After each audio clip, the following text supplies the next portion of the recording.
Hello mga maring! This is Hazelyn Binonggumandang and this is my sickness journey, vlog number 6. Thank you for following my vlog, and before anything else, I would like to thank my daughter Nicole for making me this bonnet. Look at my bonnet. Oh, it's so beautiful. Ganahan kay ko mag-collect ng mga bonnet. Kay everyday ko nina ako siya gagamiton, especially kung init kaayo, dali ra kay mabasa sa singot manimaw, so imog yung labahan permi. Unya dugay ra ba kay sana ni siya mauga. So muna siya nga dili ra kinanglan isa, kinanglan duha, tulo, kay aron na kay mapuli-pulihan. Okay, what are we going to talk about today? Now, let's talk about the chronology and the stages of my cancer, and then about my chemotherapy diary. Now, in February, I was diagnosed as stage 2 breast cancer. Kay nagawas na akong biopsy report. And then, by the end of March, nagawas ang akong CT scan. That is why I was diagnosed as stage 3C. Middle of April, kana stage 4 nako. During the time nga gikemo ko stage 4 breast cancer nako. Sagdiang nagkemo ko, I received this booklet. Nakoy booklet. Nakoy chemotherapy booklet na ngalan sa hospital, Capitol University Medical Center, and then my name and the name of my doctor. Then on the next page, nasya gibutang dinhi sa next page. Ganahan kay ko mga basa ani. Nasya gisulat dinhi, promise us you'll always remember. You are braver than you believe, stronger that you seem, smarter than you think, as twice as beautiful as you'd ever imagine.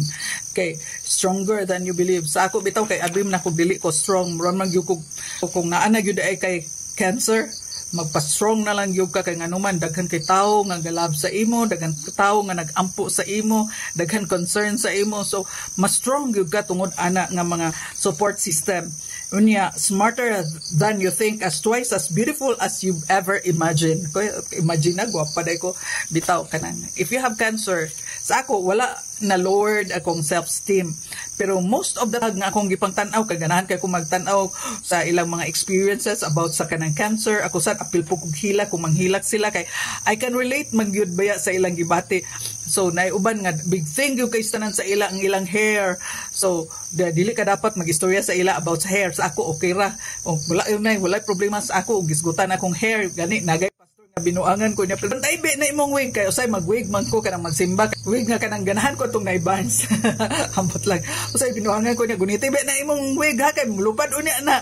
So, wala ra na sa ako. No problem sa ako. Balagon sa ikuan. Pero naag yung mga tao nga, big thing sa ila ang ilang book. So, do not mention about it. Kay muhilak yun na siya. Ako'y nakita nga vlog. Pila sila ka vlog nga sa dihang nawala na ilang book. Rabi nilang hilak. Ako pero meron, nagkurog ko. Kaya tinuod na yun na ini. Pero sa ila, big thing yun. Big yun nilang hilak. Unya, nagpagawas sila sa ilang mga kanang, ilang mga kasakit about sa hair. Nga ignore na. Anyway, mutubo ra na. Pero mutubo lagi. 2 years pa. Muna ilang ingon ha. So, kanang may mga butang nga sa ako okay ra, sa uban dili pwede, so dili na nimo pwede hisgutan, sa ako okay ra kay ko hisgutan. So muna nga ang uban malo ilang self-esteem kay ngano man nay nangawala sa ilang nga part. I don't know kung mag-surgery ko, di ko kay balo unsay ang akong feeling kung wala nay part sa, wala nay pambabae nga part sa akong lawas, dili ko kay balo ana, but I am praying nga madawat ra na nako.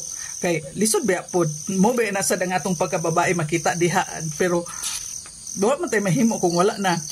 Now, sunod dayon, ang next page, ang akong general information. So, na akong pangalan, akong birthday, akong sex, ngalan sa akong oncologist, na ay ngalan sa akong mga nurses din during my chemotherapy, katulo na sila kabuok, nana sila din nanay ko'y diagnosis. And then, nadan din kaya wala man ko'y gagabation yun sa akong kuan. So, wala'y gibutan din sa first, second, third cycle. Ang first na ko nga chemotherapy was April 28. So, naadin kanang akong cycle 1, April 28 na akong chemomeds, tulo ka buok na ako'y pre-meds, naapo din akong mga lab result. Unya, during sa treatment, sa tong first na ko nga chemo kay naamang ang reaction sa tambal, muna siya nga naan nila gibutang din Sunod ako nga cycle is May 28, sunod June 18, sunod July 11, sunod August 6. So my next chemotherapy will be on August 27. It will be my next chemotherapy. Karon gapabasko ko, and good news, first time ning taas na ang akong hemoglobin, akong RBC, halos sa tanan kanang nana siya sa normal range. So, pagpasibisin ako last Friday, halos na sa normal range. Ang isa na lang gyud og dinira ta kutob. See you next on my next vlog. Bye bye.